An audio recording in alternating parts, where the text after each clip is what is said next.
Shalom, all praises to Yahweh, Ba'ashem Yahushai, Ba'ashem Rakakadash, double honors unto the apostles and the elders of the GreatMillStone who rule well, and shalom to the whole four elect. This is a commentary on Matthew the 2nd chapter. Okay, and I'm going to go into it and just speak upon it where I see fit through the Spirit. So it's Matthew 2:1. Now when Yahushai was born in Bethlehem of Judea, in the days of Herod the king, behold, there came wise men from the east to Jerusalem, saying, Where is he that is born King of the Jews? For we have seen his star in the east, and have come to worship him. When Herod the king had heard these things, he was troubled, and all Jerusalem with him. Because the Lord was prophesied to be the king over the nation of Israel. Okay. To sit in King David's throne, okay.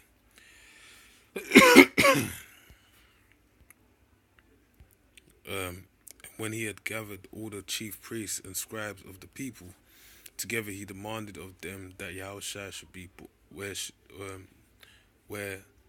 Hamashiach the Anointed should be born. And they said unto him, In Bethlehem of Judea, for thus it is written by the prophet. They see. And thou Bethlehem in the land of Judea art not the least among the princes of Judah, for out of these shall come a governor that shall rule my people Israel. Now Bethlehem's the city of David, but Yafla come, which basically means house of bread. And you see that everything that's written in this word, this is the Gospels. The first four books of the New Testament are basically also known as the Gospel, the Good News, and they're all records of what was going on during that period of time when the Lord was born. Now, they're all referencing what? The Old Testament, showing you that no, it ain't done away with, man, because guess what? The things that were written to be fulfilled were being fulfilled by the old, being fulfilled in this time, and there's still further things that are prophesied to be fulfilled, like World War III, for example. Isaiah 9:5, it says about a war being fought with fuel of fire. That never happened, but that's going to happen. That ain't even happened yet, but that's gonna happen. So that shows you how, the Old Testament is still a key part of the Bible, okay? So, they're referencing the Old Testament. Then Herod, when he had privily called the wise men, inquired of them diligently what time the star appeared. And he sent them to Bethlehem and said, Go and search diligently for the young child. And when you have found him, bring me word again, that I may come and worship him also. When they had heard the king, they departed, and lo, the star which they had saw in the east went before them, till it came and stood over where the young child was. When they saw the star, they rejoiced with exceeding great joy. And when they were come into the house, they saw the young child with Mary his mother, and fell down and worshipped him. And that shows you, worshipping the Lord ain't off, man. Revelation, the 5th chapter, tells you that the hosts in heaven worship the Lord. And guess what? In Philippians, the 2nd chapter, it says the same: for every knee shall bow and every tongue confess. So the Lord is to be worshipped, okay? And when they had opened their treasures, they presented him with gifts of gold, frankincense, and myrrh. Because frankincense and myrrh, contrary to popular beliefs of today, is a precious treasure. There's many benefits to those substances in terms of healing factors, aromatic. They can be utilized for ailments as well. So they hold great value. Okay. And being warned of Yahweh in a dream that they should not return to Herod, they departed into their own country another way. And when they were departed, behold, the angel of the Lord appeareth to Joseph in a dream, saying, Arise and take the young child and his mother, and flee into Egypt, and be thou there until I bring word. For Herod I will seek the young child, to destroy him. Okay.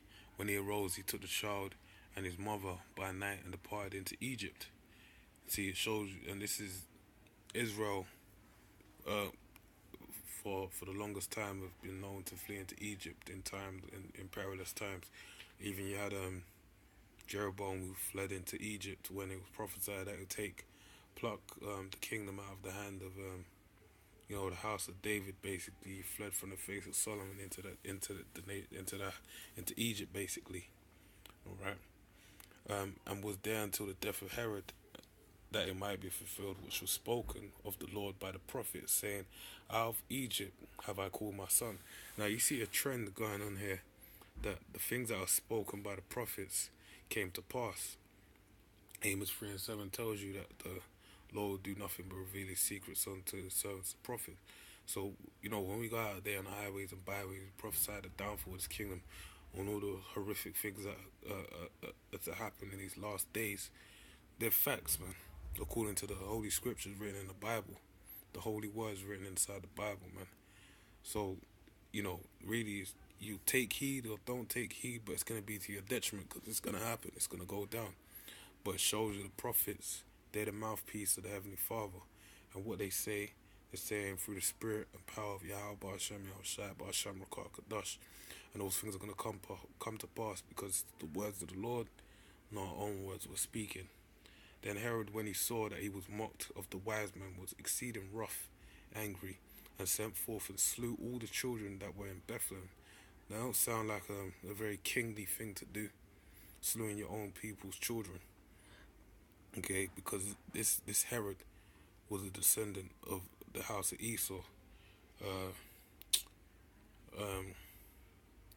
I forget the forefather, but the forefather of their house was a contemporary with the Maccabees, the family of the Maccabees, the Maccabean family. All right, and all coast there from 2 years old and under, according to the time which he had diligently inquired of the wise men. Then was fulfilled, and it says diligently. So he wanted to, he was threatened by the idea that there was the Heavenly Father sent forth a king, to fulfill prophecy. Then was fulfilled that which was spoken by Jeremy the prophet, saying, see again, words being fulfilled by the Spirit, power of Yahweh, Ba'ashem, Yahushua, Ba'ashem, Rakah, Kadash, right through the mouthpiece of his prophets. In Ramah was there a voice heard, lamentation and weeping and great mourning, Rachel weeping for her children, and would not be comforted, because they are not. But when Herod was dead, behold, an angel of the Lord appeareth in a dream to Joseph in Egypt, saying, arise and take the young child and his mother, and go into the land of Israel. For they are dead which sought the young child's life. And he arose and took the young child and his mother, and came into the land of Israel. But when he had heard Archelaus did reign in Judea in the room of his father Herod, he was afraid to go thither. Notwithstanding, being warned of Yahweh in a dream, he turned aside into the parts of Galilee, and he came and dwelt in a city called Nazareth, that it might be fulfilled which was spoken by the prophets, he shall be a Nazarene. So again, everything that played out during that time was a fulfillment of prophecy, okay, by the word of the prophets of the Heavenly Father. So with that, man, I pray you're edified. Shalom.